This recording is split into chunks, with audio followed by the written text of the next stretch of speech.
we started with the income and employment determination. And what we did, the classical thought and the Keynesian thought both believed that where the aggregate demand equates aggregate supply, that would become the point of equilibrium. And what is aggregate demand? Components of aggregate demand are C plus I, consumption, that I have already told you, and aggregate supply is C plus S.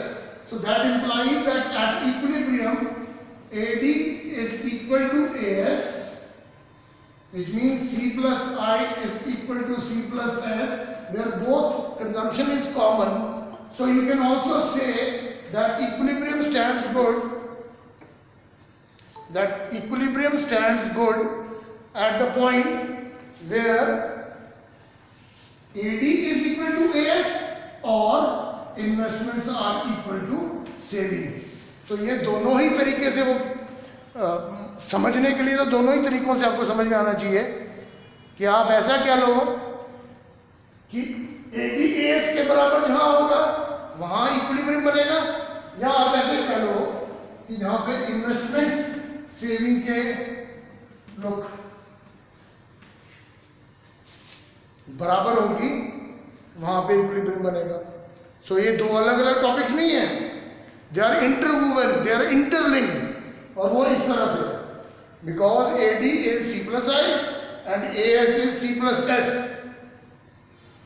तो आप चाहो, मतलब examiner भी चाहे तो आपको ऐसे समझा ले कि इक्विलिब्रियम वहां होता है जहां aggregate demand is equal to aggregate supply, या आप उसको ऐसे समझ लो कि where investments are equal to saving.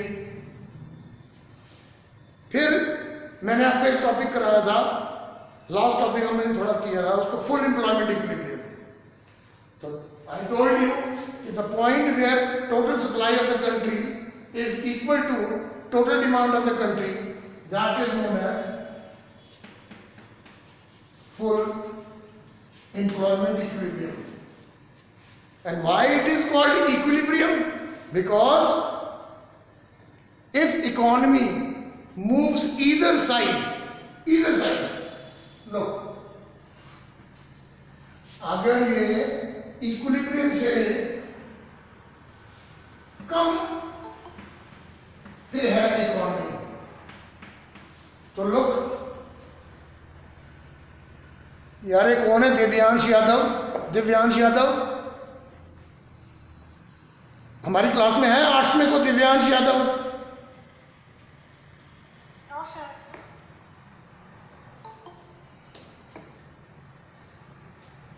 So if economy is operating at the level which is less than the equilibrium level, then the situation prevails. क्या condition पैदा हो रही है कि aggregate demand is more than aggregate supply. Use your common sense and you tell me, when the total demand of the country is more, which means country is wishing to have more amount of goods but the availability of goods is less.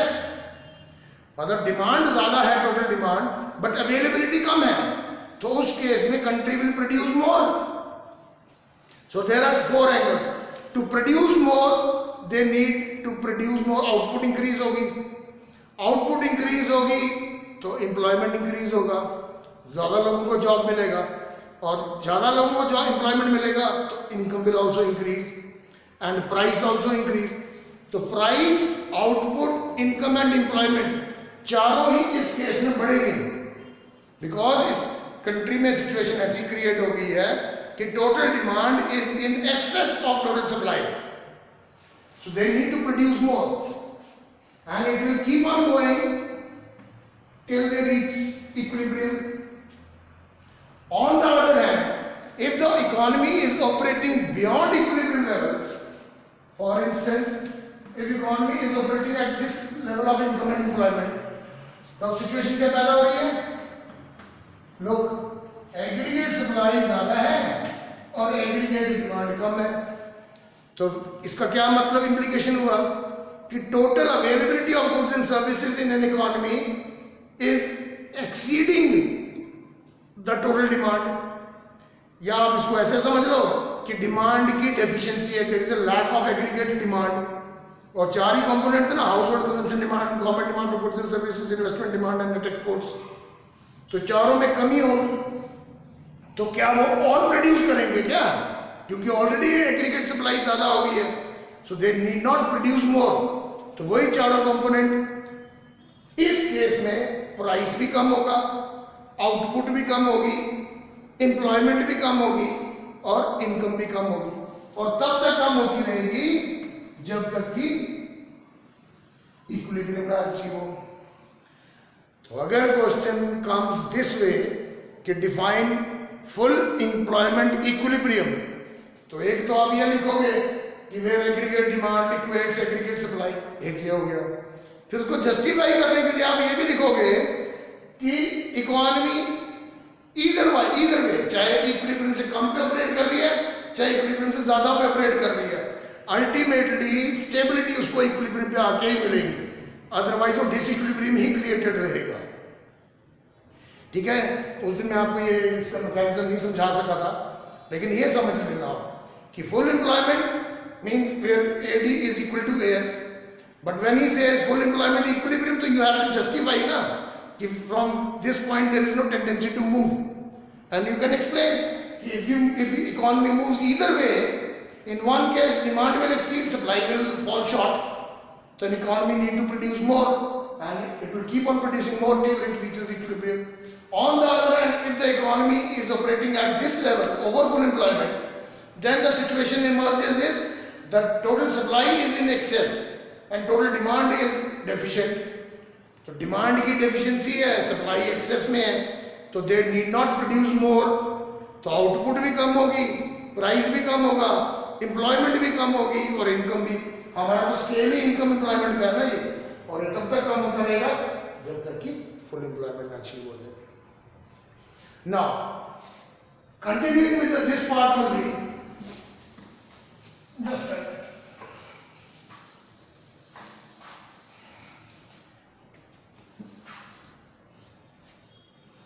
this situation where aggregate demand is more and aggregate supply is less, this is known as, तो यहाँ light कम है ऊपर से क्या, this situation is known as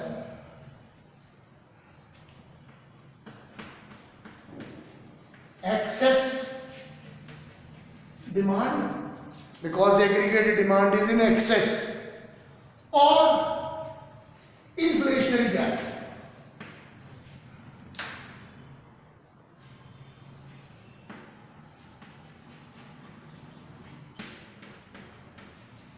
Why inflationary? It is all common sense. When demand exceeds supply,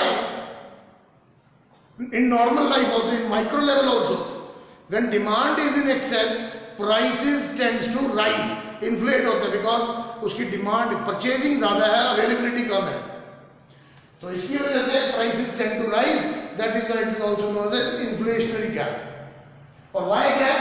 because higher the gap between AD and AS, higher will be the price rise, lesser the gap between AD and AS, जैसे इस point पे gap कम है तो price rise कम होगा।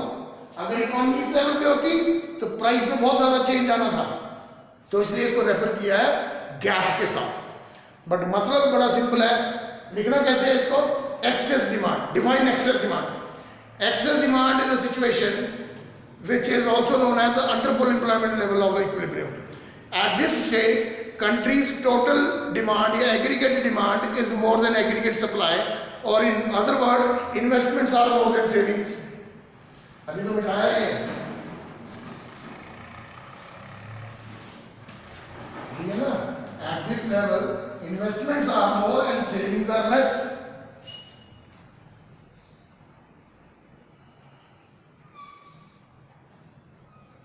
This portion,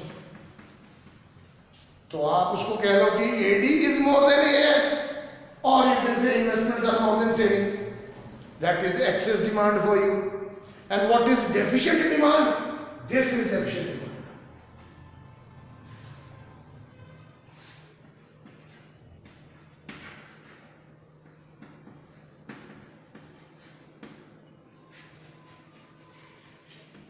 deficient means deficiency.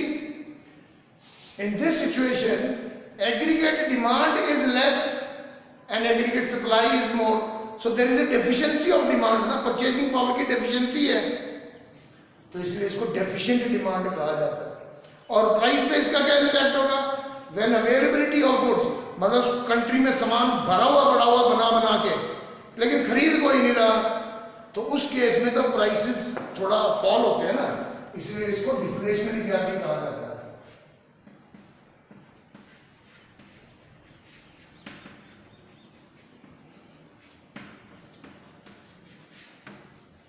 लिखना कैसे है इसको? Define deficient demand. Deficient demand is a situation where economy is operating beyond the equilibrium level of output, beyond the full employment level. At this situation, aggregate supply exceeds aggregate demand. या ऐसे बोल लो कि aggregate demand falls short of aggregate supply, or in other words, savings are more than investment. So you can use कोई भी language depending upon your suitability. तो ये आगे access demand और डेफिशिएंट डिमांड का मीनिंग और कंसेप्ट तो बड़ा क्लियर है कि जब डिमांड एक्सेस में है, that is excess demand. When supply is in excess, या डिमांड की डेफिशिएंसी है, that is called deficient demand. और इम्पैक्ट बड़ा सिंपल करके बताया मैंने आपको. There are 4 parameters: price, output, income and employment. तो एक्सेस डिमांड में प्राइसेस टेंड टू राइज, तभी तो उसका नाम इन्फ्लेशनरी गैप है, तो प्राइस बढ़ता है. फिर आ जाओ आउटपुट, तो कंट्री में डिमांड ज्यादा है, सामान कम पड़ रहा है, तो they will need to produce more ना, उनको तो सामान बनाना पड़ेगा, तो output will also increase. To produce more, factory में अगर ज्यादा सामान बनाएंगे तो लोगों को एम्प्लॉयमेंट लेवल भी बढ़ेगा, ज्यादा लोगों को एम्प्लॉयमेंट मिलेगा. When more people are get employed, income level also increases. So in one cases, price, output, income and employment both increases, and in another case of deficient demand, price घट रहा है, तभी तो उसको डिफ्लेशनरी गैप कहते हैं. So price falls. अब output, there is already excess demand supply, सामान ज्यादा बन गया है, तो सामान ज्यादा बनने के बाद क्या वो और बनाएंगे क्या? वो तो प्रोडक्शन घटेगी, तो आउटपुट विल ऑल्सो फॉल. जब प्रोडक्शन कट डाउन कर दी तो कई लोगों की नौकरियां जाएंगी, बेरोजगारी होगी, employment will also fall and income will also fall. तो ये हो गया इसका इम्पैक्ट. ठीक है, इसमें 2 टॉपिक हैं, इन्वेस्टमेंट मल्टीप्लायर और एक वो कंजम्पशन का जो हमने इक्वेशन की थी. इसको हम ना कल कर लेंगे बेशक, क्योंकि इससे रिलेटेड मटेरियल मैं आपको बता देता हूँ. एक्सेस डिमांड और डेफिशिएंट डिमांड को करेक्ट करने के लिए, ठीक करने के लिए क्या क्या मेजर्स हैं? What are the measures to correct excess demand and deficient demand? Remember, banking में हमने किया था, सेंट्रल बैंक का एक फंक्शन था क्रेडिट कंट्रोल. तो क्रेडिट कंट्रोल फंक्शन क्या होता है? Where central bank of any country regulates, नियंत्रण करता है, मनी की सप्लाई बढ़ाता है या घटाता है. Where central bank of any country regulates the money supply, those are known as monetary measures. And monetary measure is an exclusive right of every central bank of any country. किसी भी country का जो central bank है उस देश का, उसके पास वो बैंक के पास एक्सक्लूसिव राइट्स हैं करेंसी प्रिंट करने का, उसको रेगुलेट करने का और उसकी एक्सटर्नल वैल्यू को मेंटेन करने का. तो सबसे पहले हम पढ़ते हैं मॉनेटरी मेजर्स. फर्स्ट,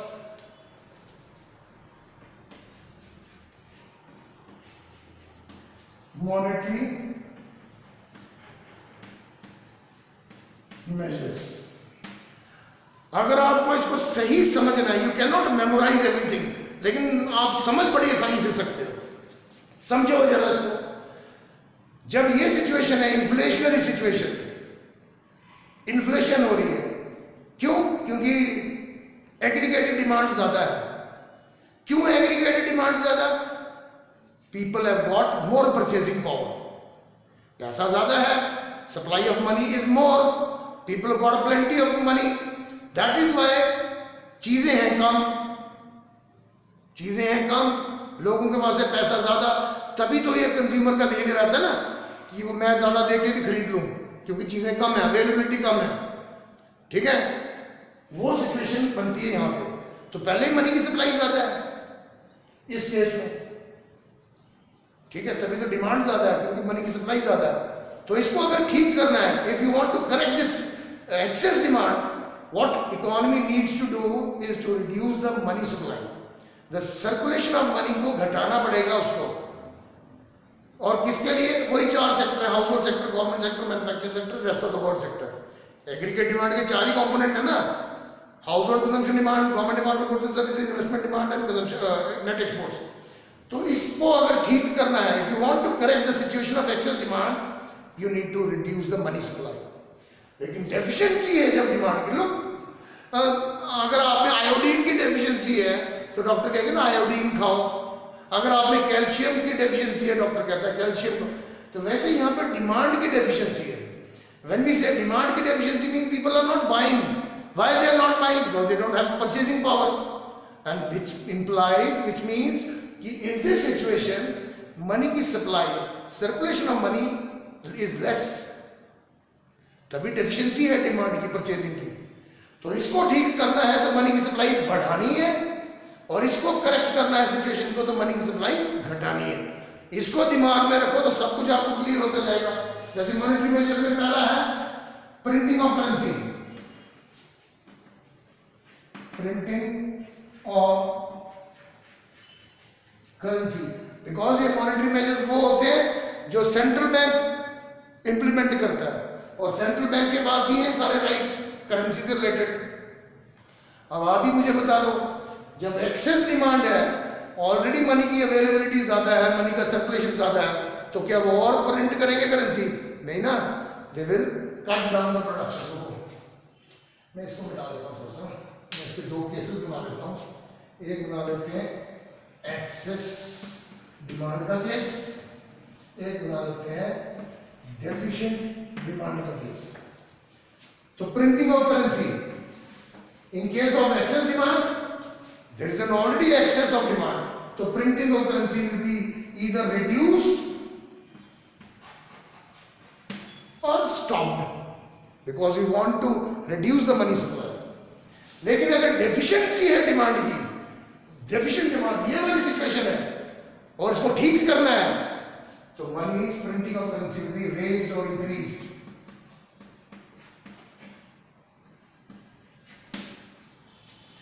सेकंड है बैंक रेट, बैंक रेट या जिसको रेट ऑफ इंटरेस्ट भी कहा जाता है।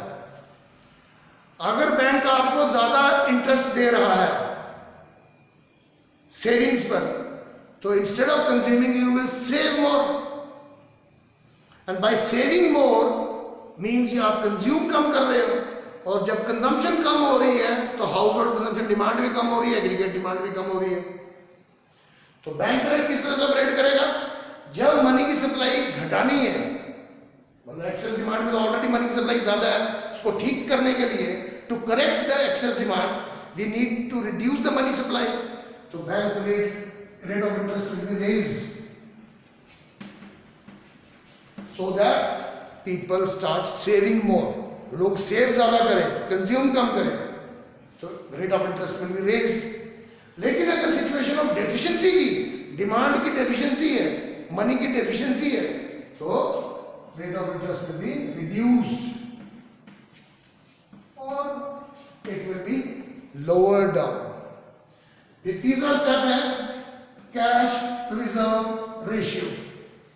बताया था मैंने आपको, it is a minimum required percentage of the total funds which every bank has to keep with itself as a reserve which he cannot lend, उसका loans नहीं दे सकता वो, ठीक है। जब हमें मनी की सप्लाई घटानी है, when as a correcting tool, हम उसको ठीक करने के लिए हम उसकी मनी की सप्लाई को घटा रहे हैं, तो रिड्यूस करने के लिए CRR भी रेज्ड और इंक्रीज, क्योंकि तब रिजर्व ज्यादा रिजर्व रहेगा, लोन्स थोड़े से जाएंगे, और जब लोन थोड़े से जाएंगे मार्केट में तो मनी की सप्लाई रिड्यूस कर दी ना हमने।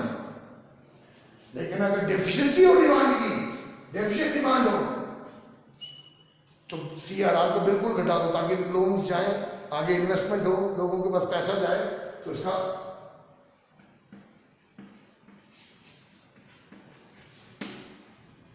CRR will be reduced or it will be lowered. Then comes open market operation. Open market operations. क्या होते हैं open market operations?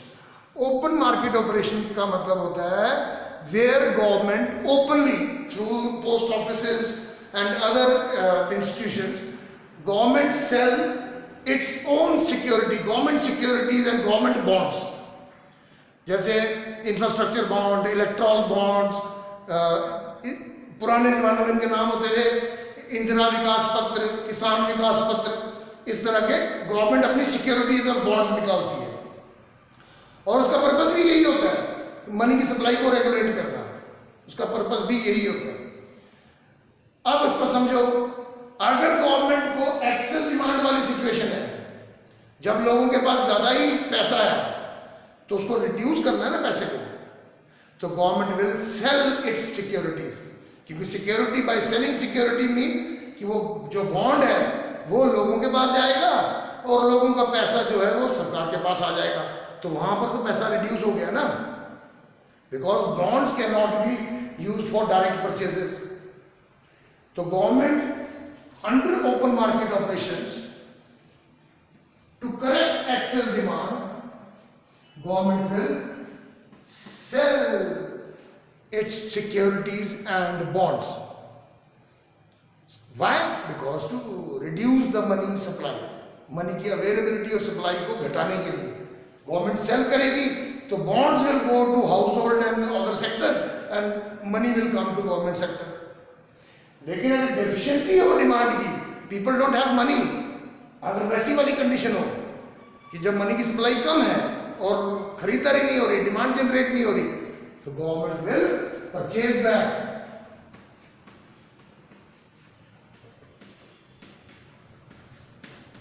Government will purchase back it's securities and bonds.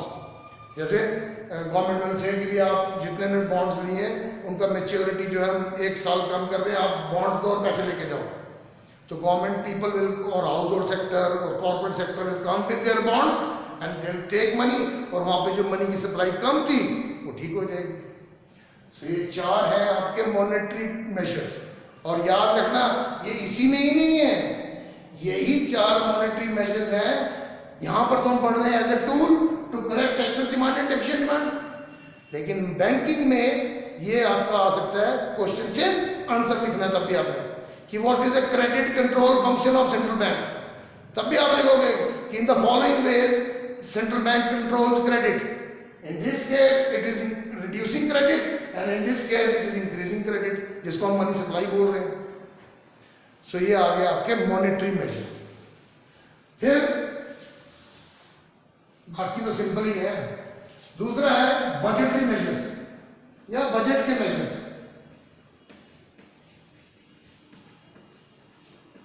Budgetary measures, अभी हमारा last में budget ही है, budget में तो only there are 2 components, revenue and expenditure, revenue and expenditure. अब आप मुझे बताओ, जब ऑलरेडी एक्सेस है डिमांड, लोगों के पास पैसा ज्यादा है, परचेजिंग ज्यादा कर रहे हैं, ज्यादा खरीदारी कर रहे हैं, जिसके कारण इन्फ्लेशनरी ट्रेंड पैदा हो रहे हैं, और उसको ठीक करना है, तो कैसे कर सकते हैं इन मेजर्स में? एक्सपेंडिचर तो नहीं बढ़ा सकते क्योंकि उससे तो और इनकम बढ़ जाएगी, मनी की सप्लाई बढ़ जाएगी। Government will raise revenue by imposing taxes. तो under excess demand government will raise revenue by imposing new taxes, ताकि जो इतनी खरीदारी कर रहा था सामान की अब वो कम करे, ताकि एग्रीगेटेड डिमांड कम हो जाए थोड़ी सी. और अगर डेफिशिएंसी हो, जब लोगों के पास पैसा ही ना हो, they are not able to buy goods because they don't have money, तो उस केस में government will raise expenditure. Government का एक्सपेंडिचर मतलब सड़कें बनना, पुल बनना, डैम्स बनना, हाईवेज बनना, इस तरह की चीजें बनना, हॉस्पिटल्स बनना.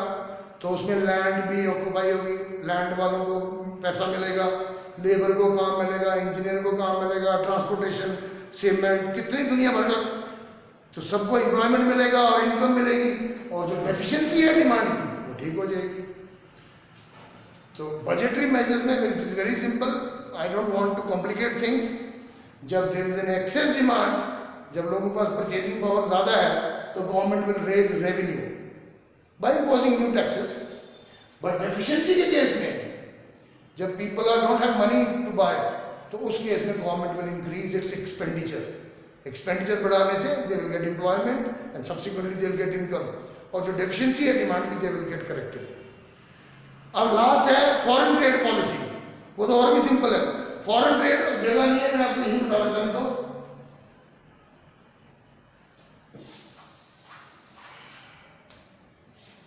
जो थर्ड है that is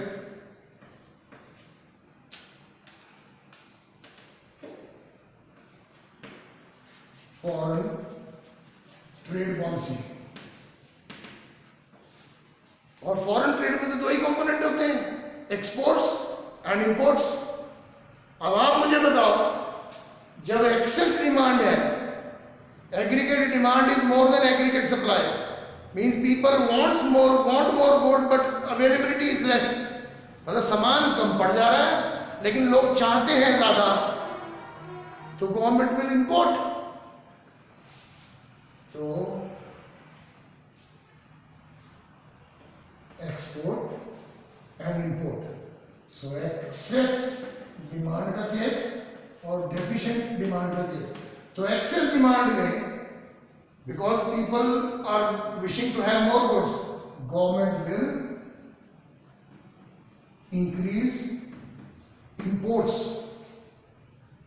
Government will import more goods, क्योंकि एग्रीगेटेड डिमांड, टोटल डिमांड ज्यादा है, टोटल सप्लाई कम है, तो सप्लाई कम बढ़ रही है, सामान कम बढ़ रहा है, तो meet the gap they will import. लेकिन अगर वो वाली सिचुएशन हो कि जहां पे total supply is more than total demand, कि सामान ज्यादा बन गया है, खरीदारी कम हो रही है, तो we have got plenty surplus goods, हमारे पास एक्स्ट्रा गुड्स हैं, ऐसा ही है ना. तो उस केस में government will increase its exports. तो under deficient demand government will increase its exports, और in excess demand government will increase its imports.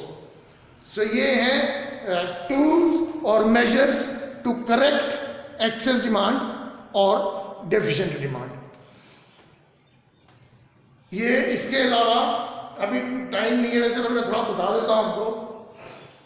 हमने उस दिन किया था ना एमपीसी, एपीसी, एमपीएस, एपीएस किया था, तो उसमें एक कॉन्सेप्ट था, कंसेप्ट है which is called investment multiplier. You know, multiplier को हिंदी में कहते हैं गुणांक, गुना, उतने गुना होना. Whenever in any business investment is increased, किसी में ऑलरेडी कोई बिजनेस चल रहा है और उसमें और इन्वेस्ट पैसा लगाया जाए, if investment is increased, income increases manyfold, कई गुना बढ़ती है. But how many times income will increase to the investment depends upon the value of multiplier.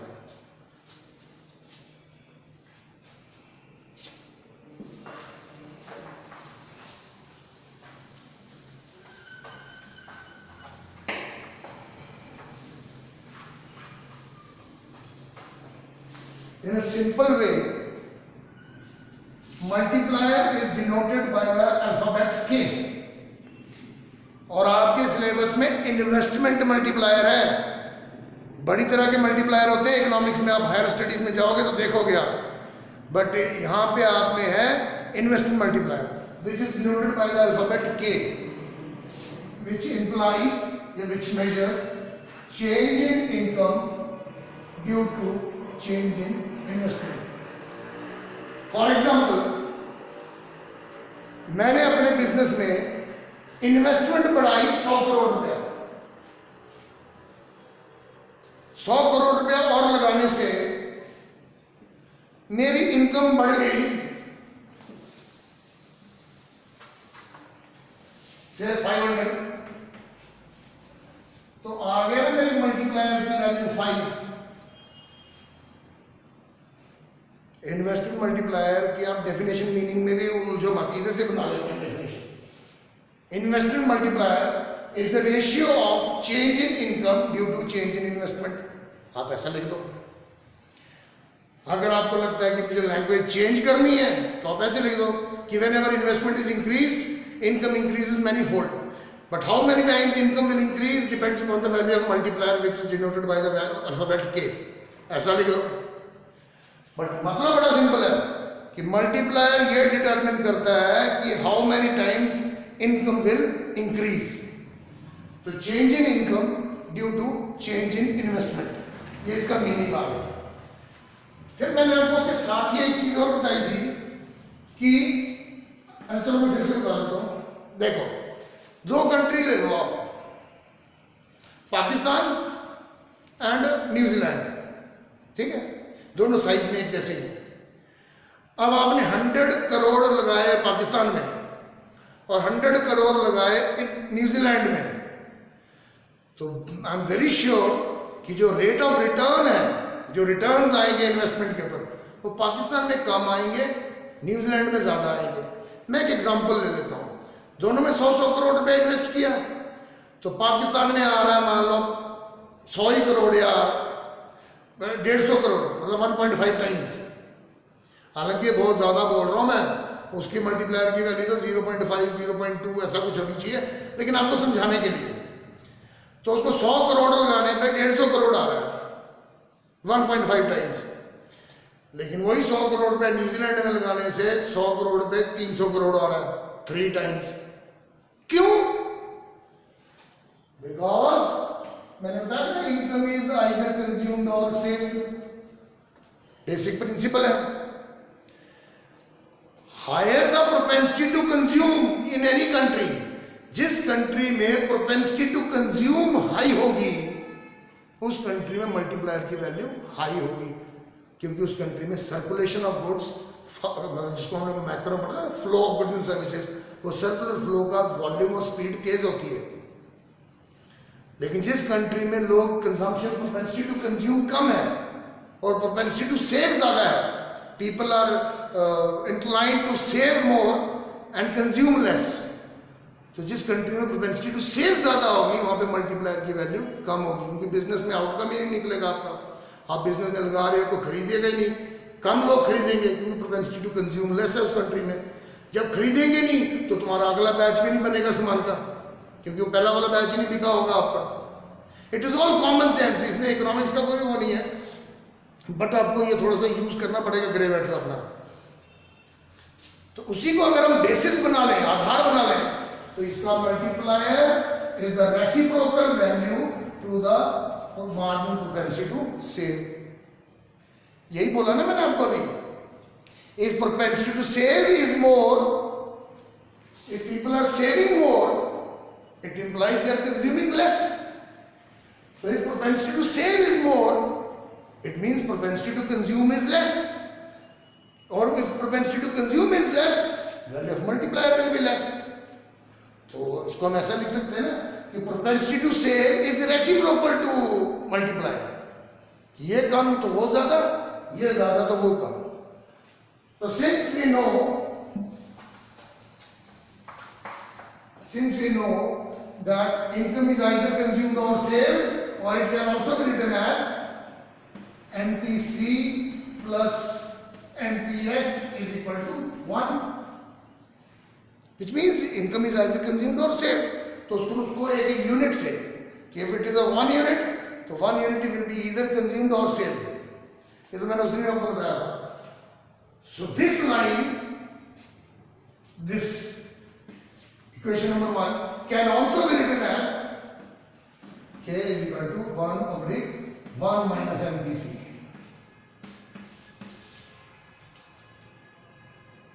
तो ये 3 स्टेप हैं एक मल्टीप्लायर का meaning, it is the ratio of change in income due to change in investment. ठीक है, फिर multiplier is reciprocal to the propensity to save. मैंने आपको लॉजिक भी बता दिया पूरा कि क्यों है ऐसा, because if propensity to save is more, that imply propensity to consume is less, and where in any country where consumption is less, multiplier की वैल्यू हायर नहीं हो सकती। जैसे न्यूजीलैंड में propensity to consume हायर होगी क्योंकि वो developed Nations हैं, people are not dealing with the uncertainties। ज़्यादा सेविंग वहाँ पे होती है, सेविंग हैबिट्स वहाँ ज़्यादा होती हैं जहाँ पे अनसर्टनिटीज होती हैं, and people tend to save more to meet uncertainties of the future. यही वजह है कि न्यूजीलैंड में मल्टीप्लायर की वैल्यू हायर है और पाकिस्तान में मल्टीप्लायर की वैल्यू कम है। तो उसका लॉजिक यही है। और NPS can be written as NPS is equal to 1 minus NPC. तो ये 3 बन गए आपके स्टेप फॉर्मूले सिर्फ मल्टीप्लायर निकालने के। जो बता रहा हूं उसको पल्ले बांध लो। अभी मल्टीप्लायर ये 3 ही तरीके से निकल सकता है, 1 2 3। या तो आपको एमपीसी दिया होगा तो निकालना मल्टीप्लायर, या तो एमपीएस दिया होगा तब निकालना मल्टीप्लायर, या आपको डाटा ही दे देगा कि इतना इनकम हुई तो इतना इनकम, इन्वेस्टमेंट बढ़ाई तो इतना इनकम बढ़ी, मतलब डेल्टा वाई और डेल्टा आई का डाटा देके भी आपको के निकाल सकता है। तो मल्टीप्लायर की वैल्यू जब निकल गई तो there are only 2 possibilities of questions. वो क्या है,